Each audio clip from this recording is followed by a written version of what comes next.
जिनमें मैंने जो देखा, एक तो उनकी क्वालिटी परहेजगारी, बहुत परहेजगार थे। मैंने बहुत करीब से देखा उनको। हमारे एक दोस्त नागपुर से मिनिस्टर हुआ करते थे, अनीस अहमद साहब,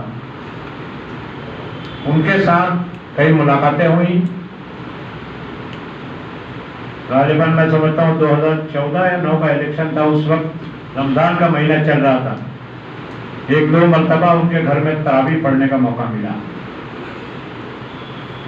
और जिसके अंदर परहेजगारी आती है, सिर्फ अल्लाह का डर और अल्लाह का खौफ आ जाता है, फिर उसके लिए दुनिया का कोई भी डर और कोई भी खौफ बेमानी हो जाता है। और वो चीज मैंने उनकी बहादुरी पे देखी। उतना बहादुर लीडर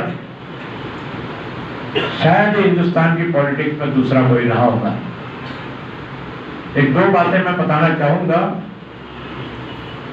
लोग कहते हैं, या कई मुखर्रिर ने कहा, कभी रात में 1 बजे, 2 बजे, 3 बजे तक मुलाकात करते थे।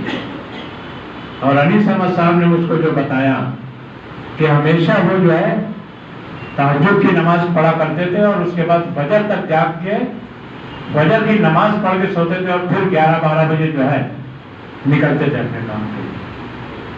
और यही है जो बुनियाद है जो तहज्जुद गुजारी की, कि आदमी के दिल से जो है दुनिया का हर खौफ निकल जाता है। बहादुरी की मिसाल मैं देना चाहूंगा। एक तो अभी जल्दी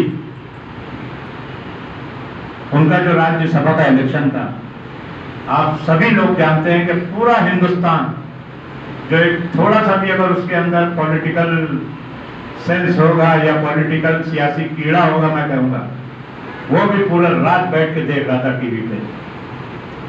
और ऐसे हालात में जबकि बीजेपी की पूरी ताकत लगी थी, प्राइम मिनिस्टर से लेकर होम मिनिस्टर से लेकर, उस वक्त शायद वो होम मिनिस्टर नहीं थे, अमित शाह जी पार्टी के अध्यक्ष थे, इन सब से लेकर पूरी ताकत लगा दिए थे उन्होंने।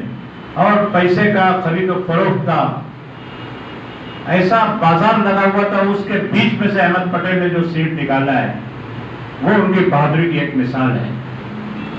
दूसरी मिसाल मैं उनको देना चाहूंगा, सोनिया गांधी राहुल जी की शहादत के बाद, राजीव गांधी, सॉरी माफ करना भाई, राजीव गांधी की शहादत के बाद तकरीबन 5 साल तक सोनिया गांधी जो है घर से बाहर नहीं निकली।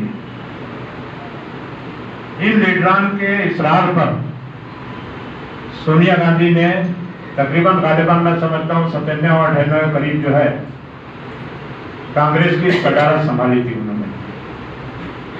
उस वक्त महाराष्ट्र में शिवसेना की गवर्नमेंट थी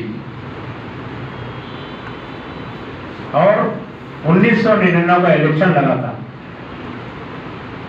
सोनिया गांधी जब थी वो राजीव गांधी के साथ, आप सभी लोग जानते हैं कि सियासत से बहुत दूर रहती थी वो, घर की तरफ, घर के काम काज की तरफ उनका ध्यान था। और ऐसे में जब महाराष्ट्र के ताल्लुक से मीटिंग हुई और सीट के ऊपर कुछ बात हो गई, उस वक्त फाजिल भाई आपको याद होगा कि हमारे महाराष्ट्र के बहुत बड़े लीडर शरद पवार जी मीटिंग से उठ के निकल गए और सुबह होते होते महाराष्ट्र के सभी बड़े मिनिस्टर जो थे और बहुत बड़े बड़े लीडर जो है कांग्रेस पार्टी छोड़ के निकल गए थे और उन्होंने एक नई पार्टी की बुनियाद डाली थी। आपके कांग्रेस है शायद ना, राष्ट्रवादी कांग्रेस की बुनियाद डाल दी गई थी। उस वक्त सोनिया गांधी को हिम्मत देने वाला शख्स जो था वो अहमद पटेल था और उन्होंने कहा कि हम ये इलेक्शन भी जीतेंगे, इससे घबराने की कोई बात नहीं है। और उस वक्त दलित लोगों की जितनी पार्टियां थी उन सब को पूरी रात जागते थे, वो पूरी रात फोन करके सब दलित लीडर को महाराष्ट्र के जितने थे दिल्ली बुलाया, फोन पे किसी से बात किया, जो सीट मांगे वो सीट दिया। ऐसे में शब्बीर भाई को भी बुलाया उन्होंने कि आपके हाथ में ओबीसी है, आपके हाथ में जो है पिछड़ा वर्ग है, आप आइए। वो दिल्ली गए, पहले 9 सीट दिए, फिर आते आते 4 सीट पे आए, 5 सीट पे आए, 5 के बाद 4 पर आए। लेकिन अहमद भाई ने ये बात उनसे मनवा ली कि सिंबल हमारा रहेगा, कांग्रेस का पंजा रहेगा।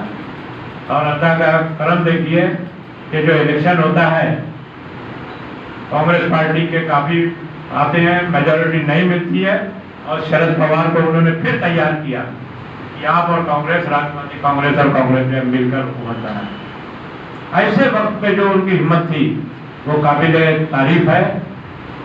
मैं बहुत सी उनकी बातें हैं, काफी हमारे पेशवा मुकर्रिरीन ने सभी बातें की हैं, मैं उसमें बहुत तफसील में नहीं जाना चाहता।